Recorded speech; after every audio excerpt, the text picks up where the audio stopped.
Okay, I'm looking at Love Legacy 500's Instagram, and this is video. It's a couple clips that I was going to show you guys. So here's one right here. The only way the Narragansetts could participate in elections was by identifying themselves as African Americans. Charles Ernest Hazard confronted officials who enforced this practice. His brother, Joseph, one of the oldest members of the Narragansett Nation, recalls the moment. Indians couldn't vote, so he went up to the State House and he says, it's on the charter that the Indians can't vote. And he says, you vote nature. Now we're going to concentrate on how Jesse Jackson had helped the whites of African descent to do paper genocide to his own people, the Negroes. And as you know, it's been well documented that Indians, on documents from the census and also historical books and historical accounts of how the Indians were referred to as Negroes, he got us removed from being called Negro, which connects us back to that history, which is the closest thing to being Indian, was the term Negro, because that's what the Indians were constantly was being referred to as Indians, not as Africans. So anyways, right? So here it is, you have this man right here who did this in 1988. It says in 1988, Reverend Jesse Jackson convinced America's black population to adopt the term African American. And that's not true, because a lot of the people didn't agree to be called African American. It said it has stuck for 24 years, but in recent months, a significant number of African Americans, which we know that most people that's called African Americans are not of African descent. They are really Aborigines, American Aborigines. Anyways, it says have been clamored to drop the African and go back to just black. As the African Union brings the African diaspora to a summit in South Africa on the 25th of May, our correspondent Leslie Goff looks at the arguments for and against dropping African. It says one question certain to be asked at the African Union's first ever global African diaspora summit in Marad in South Africa on the 25th of May is, do Africans in the diaspora really want to get closer ties to Africa? It says the answer is yes. The two important recent meetings, one in Senegal and the other in the United States, show this. This past December, 200 black mayors from Europe, the U.S., Africa, and the Caribbean met in Dakar for the World Summit of Mayors Leadership Conference, organized jointly by the National Conference of Black Mayors in the United States and by the National Association of the Senegalese Mayors. The conference showed that 43 African American mayors in attendance, promising to do all they could to encourage economic development in Africa. As they said that they would press U.S. companies to invest in Africa and help boost tourism by encouraging Americans to travel to the continent on vacation. And another encouraging sign of cooperation between Africa and the African diaspora, parliamentarians, community leaders, and officials of African Union, the Pan-African Parliament, met at the UN in New York in February to prepare for the historical Global African Diaspora Summit in South Africa on the 25th of May.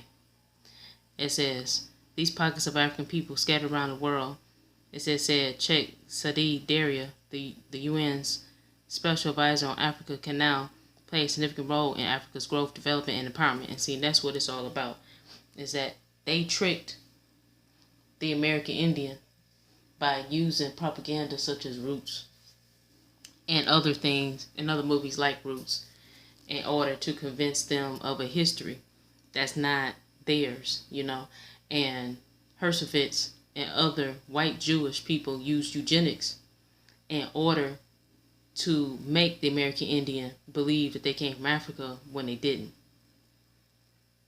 So anyway, so it says here, this had never happened before. It's a sign of cooperation growing ties between Africa and African diasporas. But even as Africans and African Americans are arriving this month in South Africa to find ways of forging ties closer with one another back in the United States. A small but significant number of African Americans are doing their best to see to it that things fall apart. And see, and the thing is, they probably did that because they know that they're not of African descent.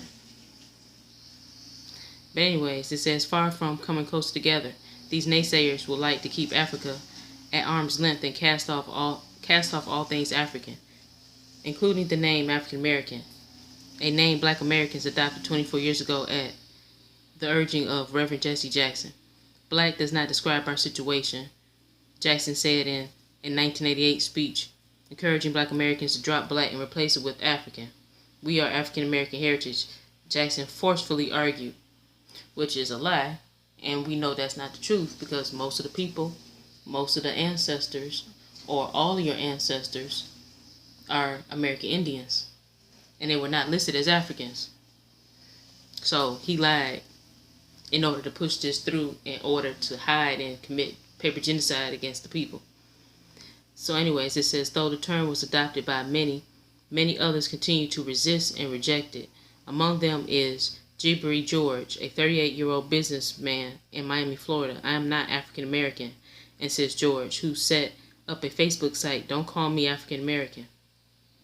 This site, which has had thousands of visitors, has made George a kind of folk hero to Black Americans who want nothing to do with Africa, a place they see as a region of disease and death and filled with dark memories of their slave past. And the thing is that, again, we know that it's not a fable, it's not a lie that African people were brought over here, but it was not as nearly as many as they try to make it out to be, as we know, right? So it says, so if George and others do not want to be called African American, what do they want to be called? George says he would like simply to be called American, which is smart, and that's something that he's supposed to be called because he is the true American. He's the original American. He's the copper-colored Aborigine, and that's what the original definition, 1828 definition of American was, copper-colored Aborigine. So anyways, he said, I would accept black or perhaps person of color, but the term African American, George protests, just doesn't settle right in my stomach. So he knows that instinctively, he knows that it doesn't sound right, and it doesn't feel right for him to be called that. It says, predictably, a heated and sometimes ugly debate has sprung up on the internet between those happy to be called African American and those unhappy with the term.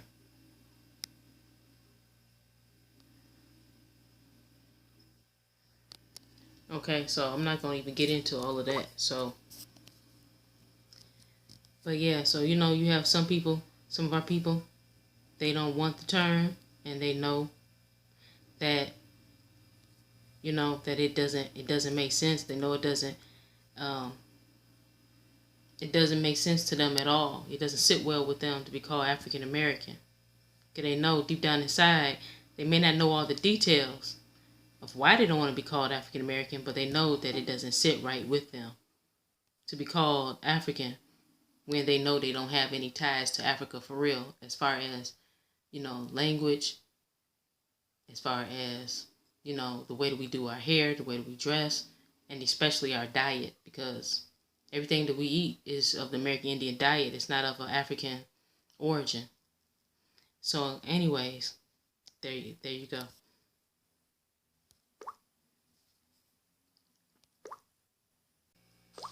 The history of the Pokanoket tribe actually was the headship tribe of what you call the Wampanoag Nation today. But when the English came to this country, this whole area was known as Pokanoket country, or King Philip country later on. Any map prior to the King Philip War will stay right on at Pokanoket country. So Wampanoag is a name that was given to us during the King Philip War, around the year 1675, 1676, when the colonists outlawed the word Pokanoket and made it illegal for you, if you were male 14 years of age or older, to say you were Pokanoket. and they started calling us Wampanoag at that time. And that was a law that was on the books until after the year 2000.